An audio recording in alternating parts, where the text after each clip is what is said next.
Dracula by Bram Stoker. Abbreviated version. Jonathan Harker's journal. Continued. 5th of May. I must have been asleep, for certainly, if I had been fully awake, I must have noticed the approach of such a remarkable place. In the gloom, the courtyard looked of considerable size, and as several dark ways led from it under great round arches, it perhaps seemed bigger than it really is. I have not yet been able to see it by daylight. When the carriage stopped, the driver jumped down and held out his hand to assist me to alight. Again, I could not but notice his prodigious strength. His hand actually seemed like a steel vice that could have crushed mine if he had chosen. Then he took out my traps and placed them on the ground beside me as I stood close to a great door, old and studded with large iron nails, and set in a projecting doorway of massive stone. I could see even then in the dim light that the stone was massively carved, but that the carving had been much worn by time and weather. As I stood, the driver jumped again into his seat and shook the reins. The horses started forward, and trap and all disappeared down one of the dark openings. I stood in silence where I was, for I did not know what to do. Of bell or knocker there was no sign. Through these frowning walls and dark window openings, it was not likely that my voice could penetrate. The time I waited seemed endless, and I felt doubts and fears crowding upon me. What sort of place had I come to, and among what kind of people? What sort of grim adventure was it on which I had embarked? Was this a customary incident in the life of a solicitor's clerk, sent out to explain the purchase of a London estate to a foreigner?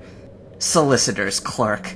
Mina would not like that. Solicitor. For just before leaving London, I got word that my examination was successful, and I am now a full-blown solicitor. I began to rub my eyes and pinch myself to see if I were awake.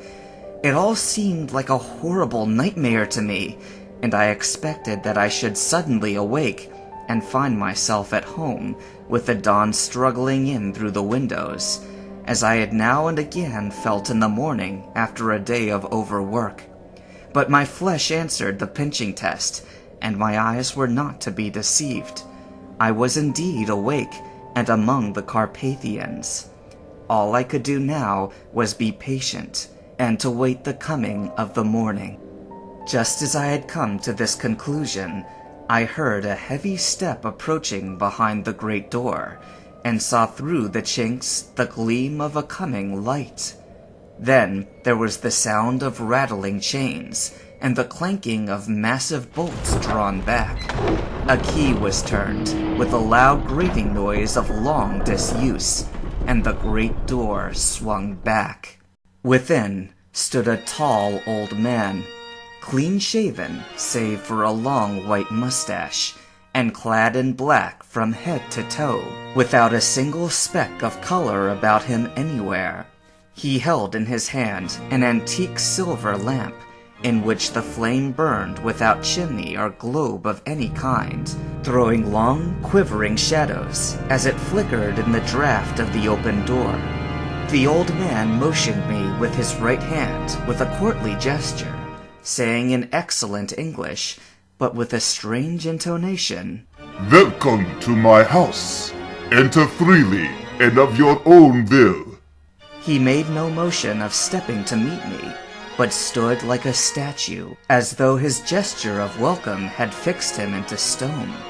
The instant, however, that I'd stepped over the threshold, he moved impulsively forward, and holding out his hand, grasped mine with a strength which made me wince, an effect which was not lessened by the fact that it seemed as cold as ice, more like the hand of a dead man than a living one. Again he said, "Welcome to my house. Come freely, go safely, and leave something of the happiness you bring." The strength of his handshake was so much akin to which I had noticed in the driver, whose face I had not seen, that for a moment I doubted if it were not the same person to whom I was speaking. So to make sure, I said interrogatively, "Count Dracula?" He bowed in a courtly manner as he replied, I am Dracula, and I bid you welcome, Mr. Harker, to my house. Come in, the night air is chill, and you must need to eat and rest. As he was speaking, he put the lamp on a bracket on the wall, and stepping out, took my luggage. He had carried it in before I could forestall him. I protested, but he insisted, Nay, sir, you are my guest. It is late, and my people are not available. Let me see to your comfort myself. He insisted on carrying my traps along the passage, and then up a great winding stair, and along another great passage, on whose stone floor our steps rang heavily. At the end of this, he threw open a heavy door, and I rejoiced to see within a well-lit room, in which a table was spread for supper, and on whose mighty hearth a great fire of logs, freshly replenished, flamed and flared. The Count halted, putting down my bags, closed the door, and crossing the room, opened another door, which led into a small octagonal room lit by a single lamp, and seemingly without a window of any sort. Passing through this, he opened another door, and motioned me to enter. It was a welcome sight, for here was a great bedroom, well lighted and warmed with another log fire, also added to but lately, for the top logs were fresh, which set a hollow roar up the wide chimney. The Count himself left my luggage inside and withdrew, saying, before he closed the door, You will need, after your journey, to refresh yourself by making your toilet. I trust you will find all you wish. When you are ready, come into the other room, where you will find your supper prepared. The light and warmth, and the Count's courteous welcome seemed to have dissipated all my doubts and fears. Having then reached my normal state, I discovered that I was half famished with hunger, so, making a hasty toilet, I went into the other room. I found supper already laid out. My host, who stood on one side of the great fireplace, leaning against the stonework, made a graceful wave of his hand to the table and said, I pray you, be seated and sup how you please. You will, I trust, excuse me that I do not join you, but I have dined already, and I do not sup. I handed to him the sealed letter which Mr. Hawkins had entrusted to me. He opened it and read it gravely. Then, with a charming smile, he handed it to me to read. One passage of it, at least, gave me a thrill of pleasure.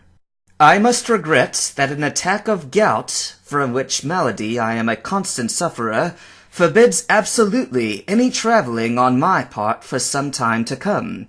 But I am happy to say that I sent a sufficient substitute, on whom I have every possible confidence. He is a young man, full of energy and talent in his own way, and of a very faithful disposition. He is discreet and silent, and has grown into manhood in my service. He shall be ready to attend on you when you will during his stay, and shall take your instructions in all matters. The Count himself came forward, and took off the cover of a dish, and I fell to at once on an excellent roast chicken. This, with some cheese, and a salad, and a bottle of old Tokay, of which I had 2 glasses, was my supper.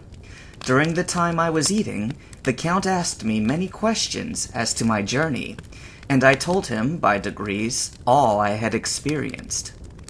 By this time I had finished my supper, and by my host's desire had drawn up a chair by the fire, and begun to smoke a cigar which he offered me, at the same time excusing himself that he did not smoke. I had now an opportunity of observing him, and found him of a very marked physiognomy.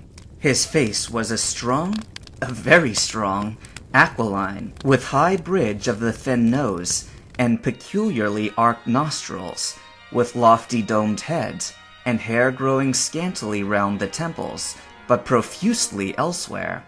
His eyebrows were very massive, almost meeting over the nose, and with bushy hair that seemed to curl in its own profusion. The mouth, so far as I could see it under the heavy mustache, was fixed and rather cruel-looking, with peculiarly sharp white teeth. These protruded over the lips, whose remarkable ruddiness showed astonishing vitality in a man of his years. For the rest, his eyes were pale, and the tops extremely pointed. The chin was broad and strong, and the cheeks firm though thin. The general effect was one of extraordinary pallor. Hitherto, I had noticed the backs of his hands as they lay on his knees in the firelight, and they had seemed rather white and fine, but seeing them now close to me, I could not but notice that they were rather coarse, broad with squat fingers. Strange to say, there were hairs in the center of the palm. The nails were long and fine, and cut to a sharp point. As the Count leaned over me, and his hands touched me, I could not repress a shudder. It may have been that his breath was rank, but a horrible feeling of nausea came over me, which, do what I would, I could not conceal. The Count, evidently noticing it, drew back, and with a grim sort of smile, which showed more than he had yet done his protuberant teeth, sat himself down once again on his own side of the fireplace. We were both silent for a while, and as I looked towards the window, I saw the first dim streak of the coming dawn. There seemed to be a strained stillness over everything, but as I listened, I could hear, as if from below in the valley, the howling of many wolves. The Count's eyes gleamed, and he said, "Ah, listen to them, the children of the night. What music they make!" Seeing, I suppose, some expression in my face strange to him, he added, "Ah, sir, your dwellers in the city cannot enter into the feelings of their hunter." Then he rose and said, "But you must be tired. Your bedroom is all ready, and tomorrow you shall sleep as late as you will. I have to be away till the afternoon, so sleep well and dream well." With a courteous bow, he opened for me himself the door to the octagonal room, and I entered my bedroom. I am all in a sea of wonders. I doubt, I fear, I think strange things, which I dare not confess to my own soul. God help me, if only for the sake of those dear to me.